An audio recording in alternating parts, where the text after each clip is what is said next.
What is up, everybody? Happy Thursday, and you know what today is?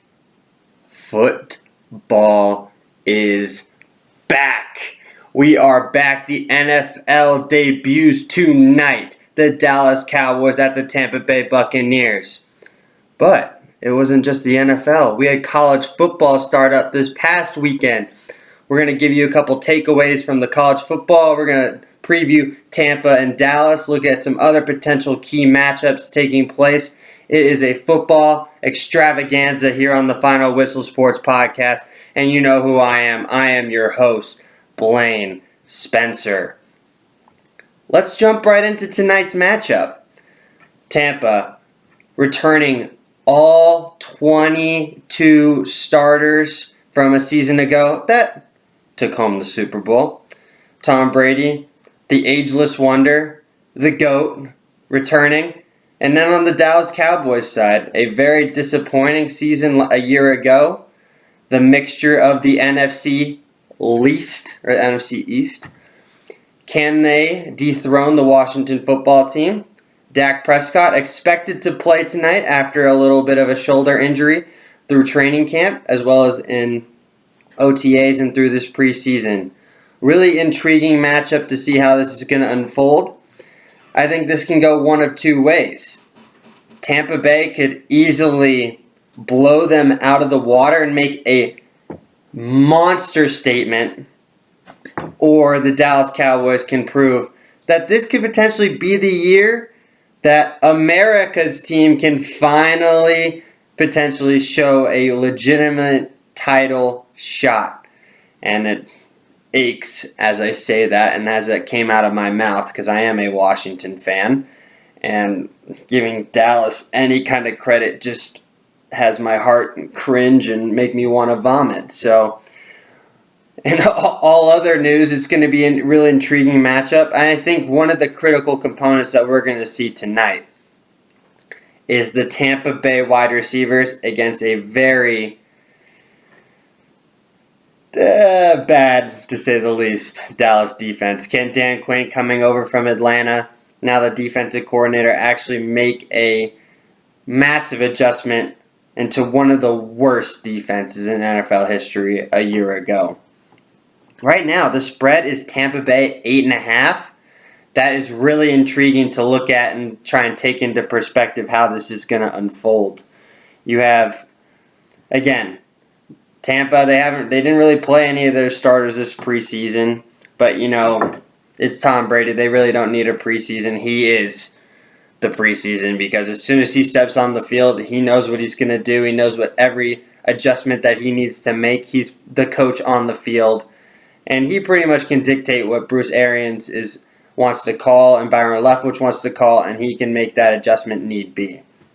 But again, Mike Evans, Chris Godwin, Antonio Brown, he's going to actually have a full season this year. Antonio Brown could easily be the biggest sleeper, especially in a fantasy perspective. If you're going to, I have him on my squad. He's going to be playing the flex. It's going to be really intriguing to see because there is no argument when he's on the field. He's a top receiver in this league. So, and you have Mike Evans, Chris Godwin. Those two are no scrubs. And then you have a very bad Dallas defense that are trying to reconfigure themselves. Another intriguing component is that Dallas was one of the worst teams against the run. So you might see Ronald Jones and Leonard Fournette really try and take the air out of this game, make it a possession-style game, play action, and I really could see this getting away from the Dallas Cowboys. And I'm actually going to take Tampa on that 8.5. I think they're going to win by double digits. I think it's going to be around 10 to 14 points. You're going to see a different perspective. And again, when you bring everybody back, that's a statement. Especially in a year when the salary cap dropped significantly, you were still able to retain every single person. You want to know why? Because I think they have a goal of going unbeaten. Yes, back-to-back is the most important goal. But there's a little reminiscence of a potential perfect season on the line, and it's not really out of the question. you can see different areas of how this is going to unfold. I don't see them going unbeaten, but it kind of looks that way, that they have a chip on their shoulder, that they want to be potentially the greatest team ever. I think they're going to be the best Buccaneers team in Buccaneers history. That's not a question. I think they were already pretty close to that a year ago. Very balanced. That team in 02-03 that won the Super Bowl. Very defensive heavy. One of the best defenses in NFL history. The offense was very mediocre. So, where is this line going to draw? You know, Tom Brady wants to win every time he steps onto the field. So, there's going to be, they have the continuity. They have the things. They have a lot more experience together. It's why the preseason was kind of irrelevant. They really had everything unfolding, and they started clicking late in the season. So, and again, I didn't even mention the tight ends. Rob Gronkowski, O.J. Howard, Cameron Brate. Like, this offense is ridiculous statistically and just based off of names alone. And then again, you have Devin White, Levante David, JPP, Shaquille Barrett. Like, where are you going to see anything here? And then again, let's look on the Dallas side. A season without basically any Dak Prescott. He was leading the league in passing yards through the first month and a half. He didn't play in the preseason. Remember, strained right shoulder in training camp. So, what are we going to see? Ezekiel Elliott, is he going to return to form? There's a lot of question marks from the Dallas Cowboys. So, but, you know, that offense on paper is scary. It is. The defense is another story. Are they going to be able to change that narrative? It's going to be, I think it's going to be very similar to a year ago. Shootouts. When Dallas is winning games, it's because they're outscoring people, not because they're shutting teams down and blowing them away. Blowouts. None. Shootouts. Okay? So let's take a step away from the NFL. We'll get back to that in a little bit. But now I want to jump into the college football spectrum. Week 1 took place. I'm going to give you my three biggest takeaways from the season, from the opening weekend. I mean, there was a week 0 2 weeks ago, but really this is when pretty much everybody made their week 1 debuts. Starting off with number 3. That is UCLA is the second best team in the Pac-12. Yes, I said it. UCLA is the second best team in the Pac-12. Why? You got to remember, this is Chip Kelly's now his 4th season. He ended up having not even the full contingency of players in his first 2 to 3 years. Only had 56 scholarship players his first year. He didn't even have the maximum 100-plus players that he could have during a practice session. Now he has that. And you are seeing some reminiscence of Oregon, of how they're winning at the line of scrimmage.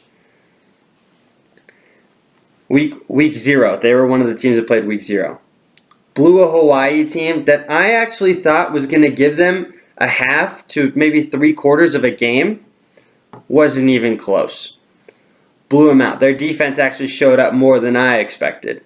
I thought UCLA was going to be fun to watch, but I didn't think they were going to be this good. Then, last week, number 16 LSU comes rolling in. And I don't know if you guys watched The Herd with Colin Cowherd, but Joel Klatt was on it the other day, and he spoke to an LSU coach. And they texted him after that game that when they walked into warm-ups, they were like, oh my God. This is no Pac-12 walkover. Like, how they were warming up, you knew there was going to be a sense of physicality in this game. And that was exactly what happened. And you know what UCLA did? They murdered them at the line of scrimmage. Outrushed them by 170 yards. That isn't no coincidence. That is called winning at the line of scrimmage. Dominant. Absolutely dominant. Beat LSU. UCLA beat LSU 38-27. And there's a name that I think people have forgotten. Zach Charbonnet. Out of the transfer portal. Came from Michigan. Now rushing at UCLA. Let's just say they're doing a two-back system right now at UCLA. The man is averaging 10-plus yards a carry. And he's had 100-plus yards in both games. This is scary, offensively speaking. 44-38, and LSU's no joke. Like 38 points on 470 total yards. DTR looks like the quarterback that Chip Kelly had finally hoped to have groomed while he started him as a freshman in the first place. That maturity is there. And this schedule is doable. As I'm going through it right now. I mean, you have Fresno State not this week, but the following week. That's probably a win. You have Stanford. First real test, in my opinion, is Arizona State. Then you have an interesting stretch. You go Oregon, Utah, back-to-back. That's going to be the measuring stick. I think they're the second best team right now, right behind Oregon. Watch out for the Bruins. I'm telling you right now, that Rose Bowl is going to be rocking this season. Because I think they're a 9-10 win team. They're that good. It's just going to be a question of when they face the big dogs, can they hold up? Number 2. At this moment now, nobody is even within the spectrum of Alabama. Can that change in the next 12 to 13 weeks? Yes. But after week 1, Alabama, there is a significant gap from 1 to 2. And right now, number 2 is Georgia, who beat Clemson 10-3. It was not the greatest game to watch. But still, I'm telling you right now, Alabama is further away than any of these other teams.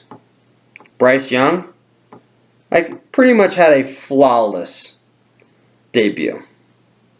4 touchdowns, over 300, I think it was 380 yards. Let me double back on that, make sure I'm right. 340 yards, 4 TDs, 27-38. It was light work against Miami. Miami was never even in the game. And Manny Diaz is known for his defense. And that turnover chain down there in Coral Gables, they got absolutely humiliated from the start. It didn't even look like they belonged on the same field. They beat them by 31. That's 1-14. The team is just reloaded again. I mean, you don't have that wide receiving crew, Jalen Waddle, Devontae Smith. There's no Najee Harris. But I think this is potentially the best quarterback that Alabama's had under Nick Saban. He's the most talented quarterback Nick Saban has had, that's for sure. That's no slouch against Tua, Jalen Hurts, none of that towards Mac Jones. Bryce Young is hands down the most talented quarterback Nick Saban has had at his disposal. And it's been on full display already in week 1. And now, you don't know if they're really going to get tested now. They had that week 1 matchup.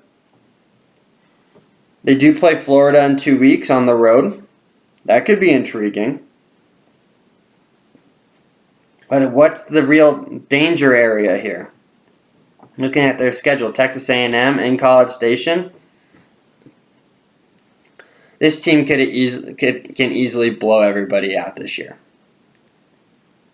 Easily. And that's scary to think about. With all the greatness and all the great teams under Coach Saban, they could be potentially the most dominant version of Alabama this season. There's no number one wide receiver, really.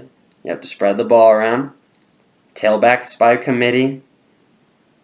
And Bryce Young is no joke.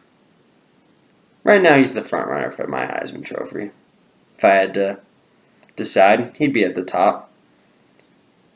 You could argue Spencer Rattler, but, Oklahoma was nothing to really sneeze at after Tulane almost took them out this week. But, ridiculous. Alabama was something else. Now I want to take us to my number one takeaway. And I'm pretty sure this should be hands down the storyline of what took place. And that was Mackenzie Milton against Notre Dame. A man that everyone calls as a doctor's miracle of actually being able to just walk, let alone, I'm going to go out and play football. He didn't just play football. He was the rallying cry for Florida State on Sunday night. Went 5 of 7 for 48 yards, 72% completion percentage, 129 rating. And if you were watching that game at all, they would go to his parents after every play. And you could see the emotion, the panic, the relief of this even taking place. You got to remember, Florida State was down 18 at one point. And what does he do? He takes them down on 2 consecutive scoring drives to put them back in this game in the fourth quarter. It was incredible. Again, nobody even thought this was even a possibility. Doctor said, your goal is to walk again. He said, screw that. I want to play football again. Transferred out from UCF, left that program, decided to go to Florida State in Tallahassee, make that squad, was the backup. He actually competed for the starting job. And after what I saw past week, he might get the nod. He might be the starter in this upcoming matchup because Travis wasn't really doing much with his arm. It was very mediocre. And you could just see the energy and how it was so quiet every time he took a snap. And then after every play, eruption. And I'm also a diehard Notre Dame fan. But you could, I was rooting for him. I could feel that. This was a story unlike any other. To me, it was flashbacks to Alex Smith. Right then and there. That's what it felt like. There was so much energy. There was so much tense pressure. You could cut the tension with a knife out. Just watching. Because you did not want to see something that everyone was fearing at that point to happen. Which was another injury. Notre Dame escapes, wins in overtime. But Mackenzie Milton was the storyline and the headline. What ended up taking place on Sunday night was something magical and spectacular to watch. And it wasn't like he played extremely well. He played like a veteran that has been in the system before. He knew he checked it down when he needed to. He even scrambled a couple of times. He made every correct decision. And the real storyline was that play at the end of the game. They were down 3. Bad snap. He picks it up. Doesn't even think about covering the football. He's like, if I cover up this football, I got to go for it. We're going to be out of field goal range. Picks it up calmly, throws it away. Ends up leading to a game-tying field goal. It was remarkable. clearly the head storyline. Might be the story of the year in college football, even if he doesn't even play again. Because it was that special. Now let's go into some games that are happening this week. I know we broke down Tampa Bay, Dallas. So I'm going to give you 2 college football games that you need to watch and 2 NFL games that we really need to watch. So let's dive right in. Number 1, I think it's pretty simplistic. Oregon versus Ohio State in Columbus at the Horseshoe. Oregon, one of the more Mario Cristobal, finally thinks that he has something here that he can really run with. It's finally really his team. You're going to see something intriguing. Ohio State, both teams kind of struggled week 1. Fresno State did not give Oregon any daylight. They covered that spread. Ohio State, they struggled. They were on the road. They were part of the Thursday night matchups at Minnesota. Minnesota gave them a game, and then Ibrahim for Minnesota, the tailback, ended up getting hurt, and Ohio State pulled away. But it's intriguing to see. This is a crazy high spread, 14.5 to the Buckeyes. I don't see it that high. I 2 touchdowns plus take Oregon there. I think this game can be really close. It's going to be really exciting. Defense might be optional. It really will be. And if Fresno State could put up some points on Oregon, Ohio State's going to put some points up on them. Because Ohio State won 45-31. Oregon won 31-24. Very, very high scoring. Be very entertaining. I think both teams will be in the 30s. One of them might get into the 40s. But keep your eyes open for that one. Hands down, potentially the matchup of the weekend. The other one that I think everyone's kind of sleeping on because they don't really it's going to be okay. Iowa State. This might be the first time in a long time, or potentially ever, I don't know, that both teams are in the top 10 when they're going to face off. Iowa, one of the statements of the weekend last week at home against Indiana, a very good Indiana squad. Blew them out of the water. I think it was 34-6. Then Iowa State, they kind of struggled. They had Northern Iowa, and they only won 16-10. And right now, Iowa State's favored. Upset alert. Watch out for the Hawkeyes. I actually like Iowa outright in this matchup. So, and I know it's not going to be a flashy game, but if you're someone who wants to watch smash mouth football, that's exactly what this matchup is going to be. I'm going to beat you down and will take the will and life out of you. So Iowa State, Oregon, Ohio State. I like Oregon to cover. I think Ohio State will win. And then I like the Hawkeyes to upset Iowa State in Ames. Okay, now there's a couple matchups on the NFL side that I think are very promising this week. You want to know my first one? It is the Seahawks and at the Colts.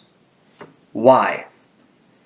You have Russell Wilson. He had his drama this offseason, potentially about being traded. I think Seattle is potentially one of the top contenders out of the NFC. And then what else do we have on the other side? A very interesting storyline. The resurrection, potentially, of Carson Wentz reuniting with Frank Wright in Indy. Indianapolis was one of the most complete teams a year ago, but they couldn't find the answer at quarterback. No offense to Phillip Rivers. Can Carson Wentz rejuvenate his career? I don't think they're going to win this week. I like Seattle. Seattle just knows how to ball, and I'll take Russell Wilson pretty much against almost everybody besides Aaron Rodgers and Tom Brady. So, I really think this is potentially Seattle's last real go at it, at trying to make another Super Bowl run. So it'll be really intriguing to see how this one unfolds. Right now, Seattle's minus 2.5. I like that. Take Seattle. I think they're going to win by a field goal. The other matchup that I'm really excited for is one that many say that is, it'll be okay. It's actually not the Browns and the Chiefs matchup. I think the Chiefs might actually blow the Cleveland out this week, just to make a statement. But this one's actually flying a little bit under the radar, and it is Pittsburgh at Buffalo. Why? I think Pittsburgh, this is, again, another team that this is their real last go-around at making a run at the Super Bowl. On the other hand, you have the Buffalo Bills, who are ready to win now. The last 2 seasons, keep improving. Lost in the AFC Championship last year. Josh Allen, one of the front runners to be the MVP. And then you have a Pittsburgh side that is trying, again, making their final push at a Super Bowl. I think this is a little bit of a sleeper game. Buffalo's a touchdown favorite. I think it's going to be tighter than that. I think it's going to be a 4-point win for Buffalo. I like Pittsburgh to potentially cover that. And if you're really feeling risky, don't be surprised if Pittsburgh somehow surprises people and pulls that one out. Because I think Big Ben's going to go out on a high note and really show that he is still as great as he thinks he is, and I know he is. I know there's a couple other decent matchups here. We have Browns-Chiefs. Again, I just mentioned I think the Chiefs might blow Cleveland out. Just because after the playoff game, had to barely beat them on a 4th and half a yard go for it with Chad Henne at the quarterback. I think they're going to want to make a statement in an Arrowhead. Packers-Saints, the return of Aaron Rodgers. Jameis Winston, the new starting cornerback in New Orleans. Will that be even a close game? I think Green Bay actually might show that Jameis still has the issue of his 30 for 30. He may not throw as many interceptions, but I think he's going to still showcase that he is not the answer as a starting quarterback. All right, so now I'm going to wrap up this episode of The Final Whistle with my Super Bowl prediction. And it's going to be very simplistic. I'm taking Buffalo out of the AFC. I think this is they're ready. I think their team's complete. I think the issue will be Kansas City, but I think Kansas City is beatable if you watch Tampa Bay's game plan. If you can get pressure on Patrick Mahomes, you can make him from superstar down to great. And that gives you a chance because then your offense has to be lethal enough, and Buffalo has a lethal enough offense. And it's going to be Tom Brady right back there again. I like the Bucs. And I don't just like the Bucs to be there. I like the Bucs to repeat. Because I think Tom Brady has a chip on his shoulder still. There's still that little intermittence between him and Coach Belichick of who wants to be great. Brady did it last year, one-upped him. Belichick made all these moves this year. He already cut Cam Newton, going with Mac Jones as the future in New England. There's still a little bit of, I want to rub it in your face. And I want to prove that it's why I was great and you were great was because of me, not because of you. So, those are that's my Super Bowl. Tampa Bay over Buffalo. And Tampa Bay will be repeating down in LA at SoFi Stadium. Well, everyone, enjoy your weekend. Kick back, relax, watch some football. Football starts tonight. Tampa, Dallas. I told you who I'm taking. I think Tampa's going to blow out Dallas. And there's some great matchups on the way this weekend. Keep your eye on it. Sit back, throw your arms up. If you need a drink, have a drink, and enjoy your football extravaganza weekend. I'm Blaine Spencer from the Final Whistle Sports Podcast signing off. Enjoy the football, everyone. Have a great weekend.